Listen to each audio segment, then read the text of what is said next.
focused. The Pac-5 League opens with a bang. The AG Eagles soar to Paso to tangle with the undefeated Bearcats. Pintura has their eye on a second consecutive Channel League crown, but the Santa Barbara Dons would love to block their path. And St. Bonaventure usually has all the right moves, but could Camarillo pull off the upset in this exciting Ventura County matchup? Nobody has the coverage that Friday Football Focus does. That's the fact, Jack. I'm Jack Johnson. Welcome to Friday Football Focus. Now, from the bleachers to the end zones, gridirons up and down the coast.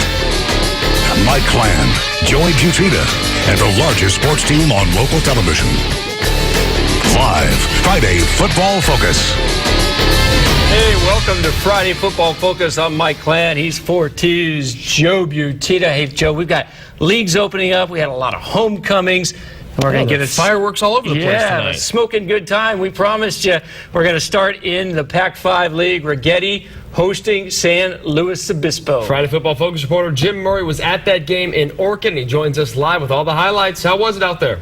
It was epic, guys. Righetti played well last week, but still saw their 3-game winning streak snapped with a loss at Powerhouse Lompoc. San Luis Obispo, they entered with just 2 wins, but one of those was last week against Cabrillo. So it was a big game, good crowd out at Righetti High for tonight's Pac-5 League opener. Early in the first, Righetti leading 7-0, but the Tigers would flash the offense. The wheel route, Omid Jasamy finds Nate Greenlish. Touchdown for San Luis Obispo, cuts the lead to 7-6. Righetti, though, they would answer right back. DeAndre Thomas, and he is gone. 52 yards, 14-6 Righetti. Righetti just imposing its will on the Tigers. Andrew Cooper, the big gain. And down on the goal line, it would be Cooper again, and he would actually get in for the score. 21-6 Righetti earlier. The Warriors also tightened things up again on defense. Tackle from Antonio Ramirez. And then quarterback Connor Regan of Righetti got it going. Senior, he's been offered scholarships from a ton of schools. USC, Whittier, Calu, just to name a few. And it's easy to see why. Steven Spatarato with the catch. This time he gets flushed from the pocket, finds Spatarato again. This time off the play action. Perfect pass to Nathan Hawkins for the big gain. Regan, he can do it all. He's got a big arm, very accurate. He's going to try to find his favorite receiver, Spatarato, and this time he would find the end zone. This game got out of hand early. Righetti so balanced on offense. DeAndre Thomas would find the end zone again for the touchdown. Righetti led 42-6 at the half, and they didn't step off the gas. They would run this one up. The score, the final, 70-6. They're 4-2 on the year. They got a big one next week against Atascadero. That one should be a good one.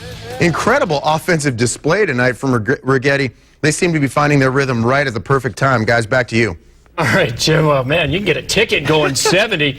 Sweet. Now to the Channel League, where last year's champion Ventura sure looks like the favorite to once again capture the league. The one-loss Ventura Cougars playing in Santa Barbara. The Dons enter league, having won 3 of their last 4 games. This would be a great test for Santa Barbara. How about the very first play from scrimmage? Oh, yeah, a little flea flicker. Tyler Smith to Tommy Grossman.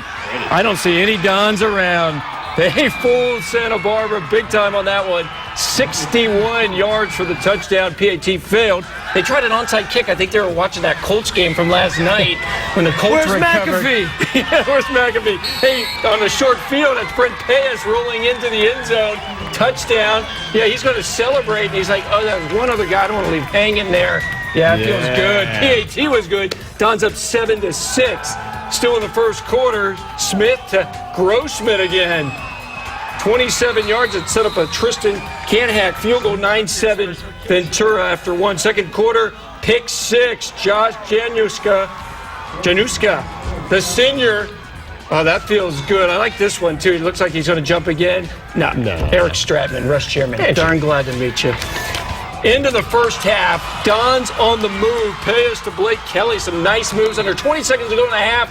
Third down, Payas looking for the end zone. Ball comes loose. Scramble.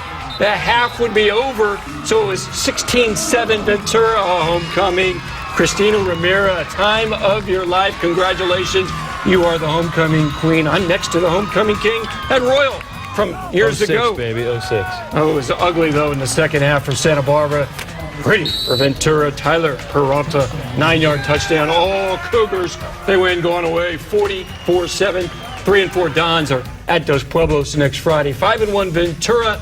They're going to host San Marcos next week. Well, both Dos Pueblos and Buena High School have just one win each. Both have played a tough schedule, though, especially DP. The Chargers really happy to get into the Channel League. They played Newberry Park, Lompoc, Sierra Canyon those past 3 weeks. Those 3 teams combined 16-1 on the year. That's not bad. Not bad at all. DP also looking for revenge as Buena kept the Chargers out of the playoffs last year with a win on the final regular season game. Huge crowd on hand. It's homecoming weekend. The homecoming court honored during the game, and your 2014 Dos Pueblos High School homecoming queen is Natalie Glapp. Congratulations. Volleyball star. Homecoming king is going to be announced tomorrow at the big dance. And to the game now. Dos Pueblos wants to put the dogs in the pound. They are playing that. Who is that? Stevie Wonder. Stevie Wonder. Yes. There we go. For your time. Isn't she that? Okay. To the game now. Trying to put the dogs in the dog pound. Only thing getting pounded in this one is this punt from Austin Pierce. Mason King gets a hand on it, and Buena takes over on the Charger 26. Martin Majerus is the Bulldog quarterback, finds Josh Cookson. That's an easy touchdown, untouched into the end zone. Buena up 7-0. Later in the quarter, Majerus to Steven Duarte. The Bulldogs moving the chains on this one. A nice grab, and he gets just past the marker. And then a handoff goes to Cookson. He's going to hit the hole hard. Gets another first down for the Bulldogs as they keep rolling here. The drive would eventually stall. Buena would tack on a field goal. That made it 10-0. And DP just trying to get anything going on offense. This play coming with just seconds before the half. Barrett Burns, hands off to Angel Davison. And nice moves here, and he's coming right into your living room. Almost knocked me over as I was standing out there, but I have some moves. I can still get out of the way. That would be one of the only highlights on this homecoming night, though, for DP. Buena goes on to win this one 24-7. So now Dos Pueblos is going to get ready for Santa Barbara next week. Buena will have the week off. Oh, DP wanted the revenge against Buena. Did not happen. Nipomo may have 3 losses heading into tonight's Northern League opener, but those 3 defeats were an overtime loss to Lompoc and setbacks against AG and Atascadero. That's great competition. Titans opening up league at home against Morro Bay. Early on in the first, Nipomo down 7. Quarterback Matt Albright, he's all right here. Believe us when we tell you this was indeed a touchdown of the 65-yard variety. I must be in the front row. Nipomo would miss the extra point for the chance to tie. Touchdowns not easy to come by in this game. It was a bit sloppy for both teams. Morro Bay getting that interception. Nipomo, though, is able to manage to find ways to move the chains behind the arm of Albright. Receiver here, bailing him out on the bobble. As mentioned, not a clean game for either side. Albright trying to make something happen. Ball gets poked away. Morro Bay, they bounce on it. Then check out the old Statue of Liberty, but, well, you know, this is not Boise State. Not exactly Boise State. Nipomo player appears to have it. Ball squeaks out. Morro Bay gets it again, and game turned into a fumble factory. Morro Bay finds himself on the wrong end of this one. However, they would get the ball back, find the end zone, but in the end, hey, ugly wins count. Nipomo wins it 15-14. 4-3. Nipomo is at Santa Maria next week. Morro Bay is at Templeton. Well, I tell you what, we've got a lot of leagues. We're going to go back to the Pac-5 League. Dave Alley is standing by at the stadium. Dave, I know you have some video trouble from Paso, Robles, and Arroyo Grande, so you're going to have to pretend you're on radio and kind of describe the action for us.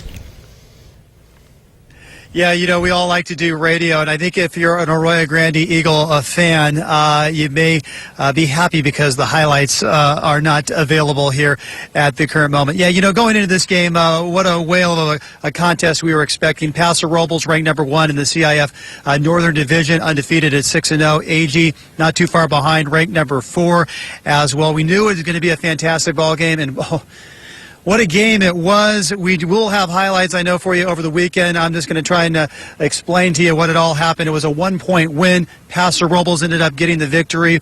They struck first with a field goal early, just a couple minutes into the ball game. AG scored on an Alex Checky short touchdown run. They led 6-3.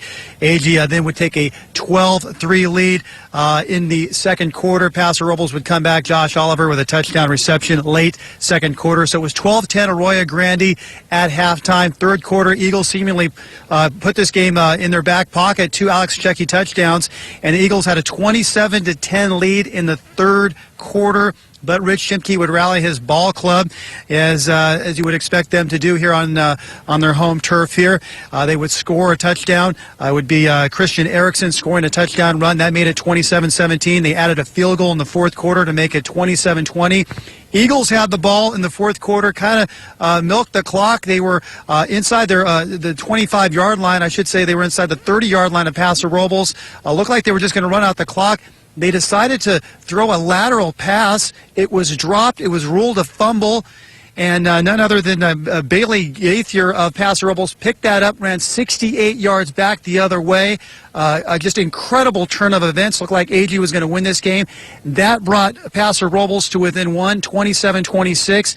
Rich Shimke, the old riverboat gambler, went for 2 in the lead, and Gaither, who had scored the touchdown just moments earlier, converted the 2-point conversion. And so the Paso Robles Bearcats had a 28-27 lead at that point, but there were still 2 minutes on the clock. AG, plenty of time to take the lead, perhaps in the win, perhaps on a field goal. But at about midfield, Sawyer May would fumble the ball, and Paso Robles would pick that up and seal up the win. Just an incredible game. Paso Robles wins the game 28-27, and so they preserve that perfect record and their number 1 ranking as well. With the win, they go to 7-0 with the victory. They'll be home right here next week. They've got San Luis Obispo. Just a tough one for AEG. Just a very disappointing, heartbreaking loss. Still a great ball game by the Eagles. They'll try and somehow recover in their next game, but they will have a week off to let this one sink in.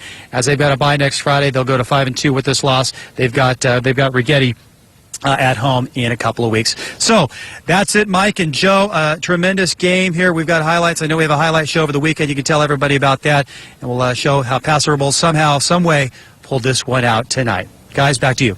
I can picture it in my head, Dave. Great job. That was fantastic. That was, yeah, I know. Wow. That was a pretty good memory there on Dave. He was at the whole game. We will have the highlights on 10 o'clock tomorrow on Fox 11. So Cinerea does a good job with that on Saturday night. So when we come back, Los Padres League highlights. San Ynez at Cabrillo plus St. Joe's paid a visit to Pioneer Valley. All that coming up next on Friday Football Focus.